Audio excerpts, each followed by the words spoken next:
நிறைய பேர் இந்த வீட்டில் வளர்க்குற வளர்ப்பு பிராணிகள் இருக்கு இல்லையா? சில பேர் வந்து கிளி வளர்ப்பாங்க, நாய் வளர்ப்பாங்க, பூனை வளர்ப்பாங்க. ஸோ இந்த மாதிரி வளர்க்குறது வந்து ஒரு வேளை இறந்து போச்சுன்னா அதை வந்து வீட்டிலேயே போச்சிருவாங்க. கொல்லை பக்கத்தில் நிறைய பேர். எத்தனை பேர் போச்சிருக்கீங்கன்னு எனக்கு தெரியல. எல்லாரும் அதான் பண்ணுறாங்க. யார் வீட்டில் நாய் போச்சுறீங்களோ, யார் வீட்டில் வந்து அந்த பூனை இறந்துருச்சு அப்படின்னு போச்சுறீங்களோ, அந்த புதைச்ச வீடு விளங்காது. புதைச்ச வீடு அவ்வளோதான். பசுமாடு பிரச்சனை இல்லை. ஆனால் அந்த புதைச்ச இடத்துல விளக்கேற்றி வைக்கணும், இல்லை ஒரு லிங்கம் வச்சிடணும், இல்லை ஒரு நந்தி சிலையை வச்சிடணும். சொல்லலாம். ஸோ நாய் எந்த வீட்டில் போச்சுனாலும் சரி, பூனை எந்த வீட்டில் போச்சுனாலும் சரி, அந்த வீடு அவ்வளோதான் க்ளோஸ். அது வீடாக இருந்தாலும் சரி, இடமா இருந்தாலும் சரி, அந்த இடம் க்ளோஸு.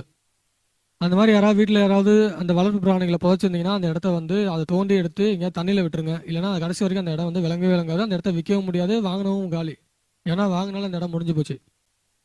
குருஜி, இப்போ நாய் தோட்டத்தில் போச்சு ஒரு 2-3 வருஷம் ஆகி போச்சுங்க. அது நம்ம ஒன்று எடுத்தாலும் ஒன்றும் இருக்காதுங்க. எடுத்தாலும் ஒன்று இருக்கான்னா அந்த இன்னைக்கு எத்தனை அடி ஆழத்துல